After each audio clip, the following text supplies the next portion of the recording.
versus motivation. Following that little talk, we will have, as usual, our live music of 3 selections. Okay, so competition by definition is the act of competing. It is rivalry for supremacy, a prize, etc. To motivate by definition means to provide someone with a motive. That really didn't tell people anything. But that's what they got. That was the definition. To provide a person with motive. That's pretty clear, I would think. Yeah, but what if I'm a person that don't know what motive? What if you have one of your kids and you try to get them to understand motivation then you have versus to look motive up. My mom always said, don't describe a word with a word. Yes. But like, I am eating. Well, what does that mean? I want to eat. Well, what does that mean? Yes. Consumption of foods. But I'm going to go ahead and continue because that's what they got out here. We don't want to divert. But we do divert on the show. Or digress. Whichever word, I'm not sure. Both. That's good. Okay. You know why? Because it's the Queen and Lee show. Yes, it is. The Queen and Lee show. Welcome. Welcome to our palatial estate in the kingdom with the queendom. Yes. Okay, I'm just playing with y'all. We got a little off track, but we back on track now. We like to have fun. We're not going to be all... We don't have to be stuffy. You're on Queen and Lee show. In order to be motivational, inspirational, you must be happy. You must make jokes. You must laugh. You must have fun. You must make the concept so everyone can get it, even the court gesture. Okay, that was like 1500s. Yeah. Anywho, where was I? You were speaking of motivation. Right. Definition. I would rather have my dreams and goals launched into reality by my motivation, not competition. And I'm going to expound upon that in a minute. My motivation will outlast my zeal to compete. And I will talk about that. What happens when I have been the opposition? My answer would be I would have to find a new opponent to compete against if I want to be successful. Like, how's that? And you know, on that note, let's start there with that particular one. You want to start right there? Yes. Okay, so I'll just mark this here and we'll come back. Go ahead, Queen. Repeat that again for me. The last part, and I had a feeling you were going to jump in because you and I have talked about this over the last 2 decades. My motivation will outlast my zeal to compete. What happens when I have been the opposition? My answer would be I would have to find a new opponent to compete against. Now, see, the thing, what I will add to that about competition, although competition can be very healthy and can be very fulfilling, when you put yourself against someone else, when it comes to life, I would think would make it somewhat difficult, and at some point in time, it can be unhealthy because, for me, I'll just say, I would rather have motivation. I don't want it to be competition because competition, I don't want to say it's negative because it's not, but competition can get a little dicey in times because what happens when you don't win?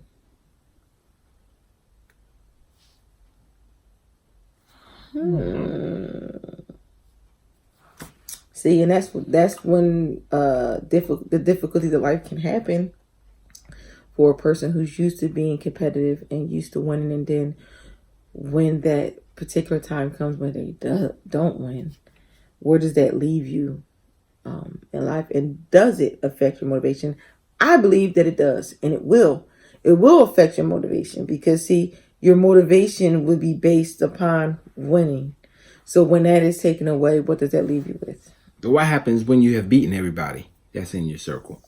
Now what? Yes. It kind of leaves you in the same space. In a space of no top. You're at the top. If you hit the top, where else is it to go?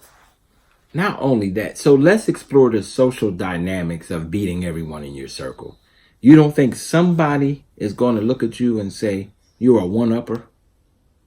I'm thinking quite a few people will eventually look around and be like, you're a one-upper. And one-uppers usually end up by themselves. I don't know if I want to be a one-upper. That's why I like competing against myself. So here is the next notation that I had down here. One person I can challenge every day without having a problem or running out of zeal is myself, the man in the mirror. This is a safe competition and is most motivating in my eyes because I can always challenge myself to be better and have no guilt with attempting to win against myself. Now, what I'll say is, because we are speaking of competition versus motivation, they are definitely two of this, not the same. I believe even with competition with yourself, you have to be careful because you don't want it to get out of control. Because if I'm only competing with myself, is no start and it is no end. You're right. Because it can go on and on and on forever, and it can get to be exhausting. Yes, exhausting. And when I'm competing against myself, I'm putting all the pressure on myself. And again, it goes back to the same thing. When you start to achieve all this stuff, where does that leave you? When you don't achieve this stuff, where does that also leave you? You're right. You know, it's nice if you just compete against yourself and only you know that you're failing, or you know that you're not winning. But where does that leave you in the end? To me, motivation is something, and it's hard because motivation comes from so many different places. Yep. And I found that motivation can come from good places or it can come from a bad place. And for me, I only can speak on my personal experience. A lot of my motivation came from anger. And that is very, it can get to be very, I wouldn't say so much as unhealthy, but it can hinder your motivation, because if you're motivated by anger, when you're no longer angry, again, where does that leave you? Unmotivated. So again, with both of these things are with competition and motivation, you have to be really careful how far you go with them. Right. And then I'll just expound upon what the young lady was saying to my right. Once you are not angry anymore, once there's no more competitors, you are now in the unmotivated, almost like defeated stage. Like, you don't care because there's nobody to beat, you know. It's like for myself, but also what she's saying, which kind of goes to me, like a lot of these topics, I will say they are meant for me. Like, so I'm actually motivating and inspiring myself first, because I have to swallow this before I can regurgitate it and give it back to you. I'm a person who does not care about other opponents. I just have never cared about the next man. You know, I use this analogy all the time through this marriage. When my wife makes my plate, I never look at the kids' plate. I never look at my mother-in-law's plate when she makes it. I never look at anybody else's plate, because what's on my plate is for me. Now, that same attitude can be detrimental because you get tunnel vision that way. You know, I'm the guy who worked 3-4 jobs to make sure everything is good. And if that's not enough, it might be 4 or 5 jobs. I'm not worried about what the next man or next woman is saying about me. I'm worried about making sure that my family's okay. And what she said a few minutes ago is, a lot of times, instead of me saying to her what may be needed, I take it upon myself, because I'm in this race by myself in my mind, because I have never looked at the next man. And but sometimes in this life, especially when you're married, you need to stop and look at the next man or woman, you know, because you're not in this race by yourself.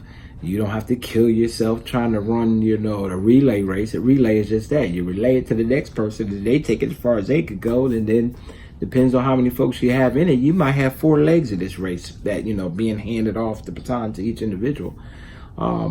So it could be very detrimental to not. Sometimes it is okay to take your eyes off of the prize, kind of see what's going on around you.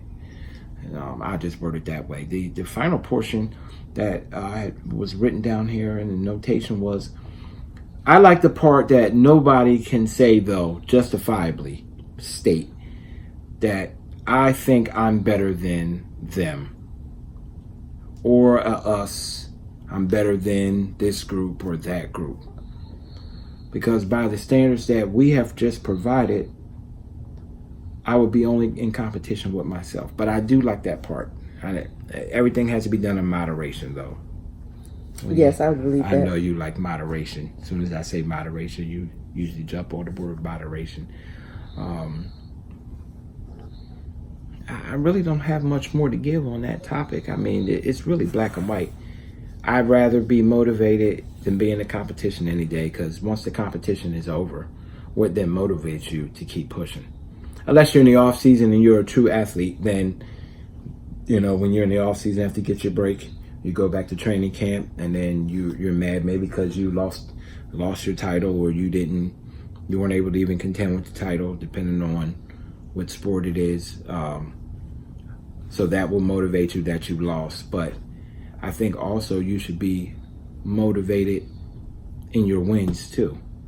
So we are not where we started. Well, you shouldn't be. And as you get older, you should be progressing. So take time. Don't worry about competition or motivation, but take time to look at everything that you have gained.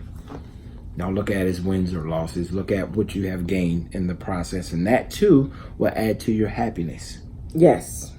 Which that was done 2 shows ago. But my biggest thing is happiness, peace, tranquility. That is what I ultimately want to achieve. And although happiness is a mood and it can change, I want my percentage to be so high of happiness until my sad days don't even count. That's how I want my life to be. And in doing so, you have to realize what your happiness is. You have to realize that your dreams are good enough and they are important. And you have to note and figure out who you are. Are you a competitor or are you a motivator? I'd rather be a motivator, because a competitor, once the game is over, it's over. Once the competition is over, it's over. And in some cases, you get too old to compete. And actually, that's all cases. I feel like I'm too old to compete with anybody. I'm 42. I just put my number out there. I don't care about competing with not one person. I have never been a big person. I have never been a big competitor. Although I can at sometimes be competitive. But like he said, motivation will outlast competition, I believe. And it's a very fine line with both of them. You have to make sure that whatever one you're doing in a healthy way, because you don't want to be in the bad end of motivation or the bad end of competition. With that being said, guys, we're going to pan over to our next segment, which will be the live music with three selections from yours truly, the maestro of music here, and he will be giving us those 3 selections. And until next time, guys, bye. She's Queen. He's Lee, and this is the Queen and Lee Show. Hope you come back to see us again, guys.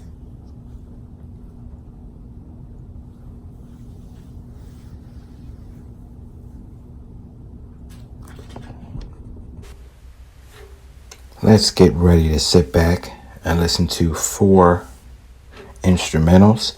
The first one is entitled Not Feeling It. The next one is Amazing Grace. The third one is Enough. And the fourth is Sit and Talk. Thank you for tuning in.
you want to learn more about Queen and Lee, please go to YouTube and check out our channel, Queen of Trades 1234, or you can also find more music from Lee at Lee Mims Production on YouTube as well.